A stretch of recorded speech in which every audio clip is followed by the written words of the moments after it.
Mulheres! Se você está perto ou já passou dos 40 anos e sente que o seu corpo, a sua energia, as suas vontades e até a sua libido mudaram, não é só você. Hoje eu vou te explicar nos detalhes o que acontece no seu corpo nessa fase e te ajudar a recuperar a sua forma, a sua energia e fazer desse momento a fase mais poderosa da sua vida.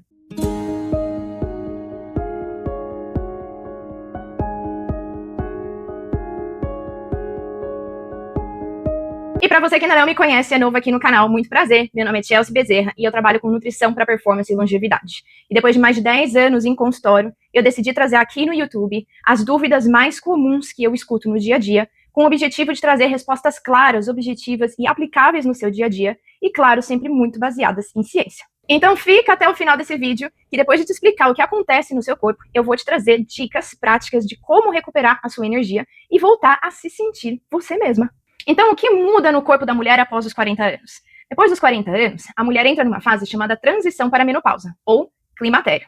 Tecnicamente, ocorre uma queda gradual dos nossos hormônios nesse período, e a ordem em que essas mudanças acontecem é a seguinte. A progesterona é o primeiro hormônio a oscilar e começar a cair. Mas você já começa a sentir os sintomas dessas oscilações mais marcantes, que são um aumento da retenção de líquidos, alterações de sono e aumento da ansiedade. O segundo hormônio que começa a oscilar é o estrogênio. Isso acontece lá pelos 44, 48 anos, mas lembrando que essa questão da idade é muito individual. E o motivo por essa queda é que os nossos folículos ovarianos vão ficando cada vez mais escassos e menos responsíveis aos hormônios estimulantes, que são o FSH e o LH. Isso ainda é difícil de detectar num exame hormonal, mas você já começa a sentir os sintomas, como ciclos um pouquinho mais curtos, ciclos um pouco mais longos, algumas ondas de calor esporádicas, chamadas de fogacho, e alterações de humor. E por fim, vem a queda da testosterona, que diferente da progesterona e do estrogênio, que oscila nesse período de transição, a testosterona vai tendo uma queda gradual e lenta durante todo esse processo, sendo o último a trazer alguns sintomas pra gente, normalmente perto do período ali da menopausa, lá pelos 48, 50 até 52 anos. Essa queda ocorre de uma forma um pouco mais gradual, porque além dos nossos ovários, a gente também produz testosterona a partir das nossas glândulas adrenais, que serão as nossas fiéis escudeiras depois da menopausa. Mas quando, enfim, entramos na menopausa, a gente sente, sim, um impacto na redução da nossa energia, redução da nossa libido e, principalmente, na redução da nossa massa muscular. Então, em resumo, a progesterona cai primeiro, o estrogênio oscila nessa fase e a testosterona, aos pouquinhos, vai diminuindo até a entrada da menopausa, lá pelos 50, 52 anos. E essas oscilações hormonais afetam o nosso metabolismo, a nossa composição corporal, a nossa densidade óssea e, principalmente, a nossa saúde cardiovascular, tornando a nutrição e o estilo de vida ainda mais estratégicos nessa fase. Eu costumo brincar que com o ganho da maturidade, o nosso corpo vai deixando o controle da nossa saúde cada vez mais nas nossas mãos. Por exemplo, aos 20 anos, os nossos hormônios salvam tudo. A gente pode ir pra balada, beber horrores, dormir pouco, que no dia seguinte é só tomar um café, um banho e tamo pronto. Agora, vai dormir depois da meia-noite após os 40 anos. Então é por isso que eu escuto de muitas mulheres no consultório a seguinte frase: eu não estou me reconhecendo. Porque essa queda de energia, essa mudança das nossas vontades, vontade de ficar um pouco mais em casa, de não socializar tanto, essas oscilações hormonais que a gente não entende o porquê, que de repente eu tô tão aqui em cima, de repente eu tô tão aqui embaixo, tudo isso está relacionado com essas oscilações hormonais nessa fase de transição. E isso tudo começa a acontecer mesmo antes da gente pensar em menopausa, lá pelos 35, 37, 38 anos, a gente já começa a sentir essa turbulência. E a segunda pergunta mais comum no consultório dessa mulherada é: por que eu engordo tanto nessa fase, principalmente aqui nessa região da barriga, sendo que a minha dieta e o meu ritmo de atividade física continuam sendo os mesmos? Presta atenção nesse loop terrível e em como que a gente vai solucionar isso. Na fase do climatério, a mulher começa a lidar com o aumento da resistência à insulina, que ocorre principalmente por causa dessa oscilação do estrogênio. O estrogênio tem um papel importante na sensibilidade da insulina nos nossos tecidos do músculo e do fígado. E com a oscilação desse estrogênio, eu vou acumulando cada vez mais glicose no meu sangue. Esse acúmulo de glicose no sangue sinaliza para o corpo que ele precisa liberar mais insulina. A gente começa a liberar mais insulina, mas com a resistência desse sinal, eu demoro para ter essa resposta. Só que, de repente, eu tenho muita insulina no meu sangue. E isso drena a glicose do meu sangue, fazendo com que eu atinja uma hipoglicemia. Essa hipoglicemia dá na gente a vontade de consumir mais carboidrato e mais doce. Quando eu consumo isso, eu faço um pico da minha glicose de novo, que por conta da resistência à insulina fica mais alto, e daí eu libero mais insulina, tenho uma outra queda, e esse ciclo se repete over and over again. E como se esse loop não bastasse, existem outros fatores que acabam agregando nesse desequilíbrio metabólico. O estresse crônico é um deles, porque aumenta o cortisol, o que eleva a glicose no meu sangue, mesmo sem o consumo de carboidratos e açúcares, e favorece ainda mais a resistência à insulina. Esse cortisol aumentado também vira causa e consequência de um sono ruim, que também já estava sendo atrapalhado pela oscilação hormonal, porque a gente precisa de um cortisol para, mesmo tendo uma má noite de sono, conseguir ser produtivo no dia seguinte. Só que isso também vai começar a alterar os meus hormônios de fome e saciedade, que são a grelina e a leptina, trazendo ainda mais cravings por carboidratos e doces. E no meio de tudo isso, a mulher se desespera porque o peso dela está subindo, porque ela começa a perceber esse acúmulo na região abdominal, e o que ela faz? Dieta restritiva. A dieta restritiva vai liberar ainda mais cortisol e vai trazer a compulsão alimentar no final do dia. Ou seja, tem hora que eu não tô comendo, aumenta o meu cortisol, aumenta a minha resistência à insulina. E de repente eu não aguento, tenho uma compulsão por doces e carboidratos, aumentando essa glicose no meu sangue e esse acúmulo de gorduras, principalmente nessa região.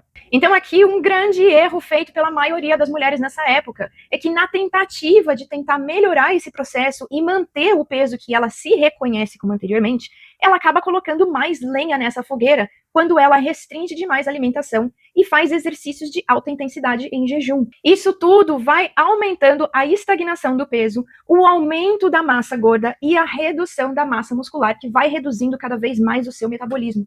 Nossa, que desespero, né? Então, lembra quando eu disse que nutrição e estilo de vida vão ser muito mais estratégicos nessa fase da sua vida?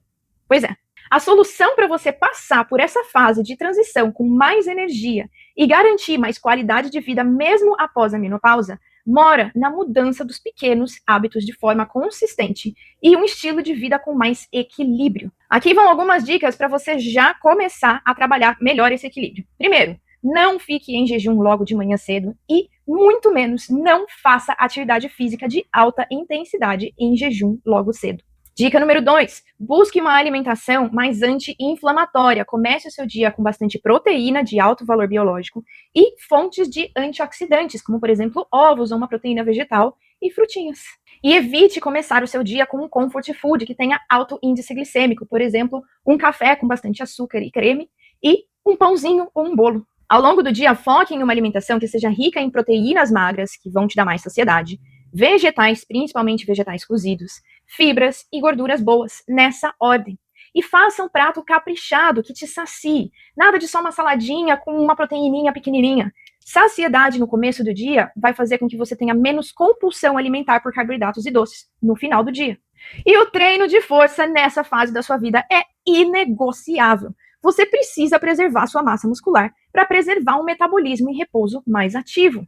E sono e gerenciamento do estresse começam a virar cada vez mais uma prioridade. Aprender práticas de meditação, de respiração diafragmática, fazer caminhadas ao ar livre, deixam de ser aquele luxo do tempo livre e viram uma essencialidade na sua rotina, assim como tomar banho ou escovar o dente. Junto com tudo isso, existem sim alguns suplementos que podem auxiliar no bem-estar nessa fase, como o ômega 3, o magnésio, uma vitamina D, vitaminas do complexo B, são muito importantes. Fazer check-ups anualmente que tenham um painel hormonal com estrogênio, progesterona, FSH, LH, DHEA, SDHEA, cortisol, testosterona, são bem interessantes. E junto com isso, também medir homocisteína, ferro, ferritina, vitamina D, vitamina B12 e vários outros biomarcadores que são essenciais nessa fase para pensar no seu bem-estar.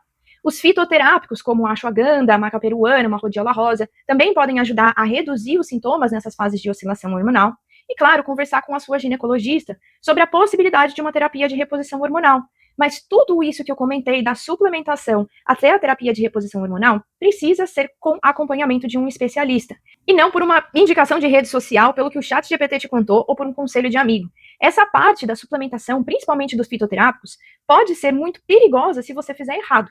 Então, antes de tomar qualquer decisão, por favor, consulte um especialista e faça um acompanhamento individualizado para você. Agora eu quero concluir esse vídeo com um conceito super bacana que chama a mulher loba, que é o poder que você desperta depois dos 40 anos. Ó, coloquei até um ventozinho aqui para dar uma dramatizada no assunto. Esse conceito vem como uma metáfora que diz que nessa fase a mulher entra em contato com a sua força mais instintiva e mais autêntica. Nessa transição menopausal em que os hormônios começam a oscilar e o corpo perde mais protagonismo da nossa parte, esse conceito mulher loba simboliza 3 coisas: intuição e instinto. Você perceber e atender mais às suas necessidades físicas e emocionais. Autonomia, que é a gente sair dos padrões para agradar as outras pessoas e priorizar a nossa saúde e o nosso bem-estar. E força e resiliência, que significa transformar desafios hormonais e metabólicos em mais potência nessa nova fase da nossa vida. Então, em resumo, a mulher loba representa a mulher que acolhe as suas mudanças biológicas, honra os seus ciclos e usa essa fase como um despertar de poder, clareza e liberdade.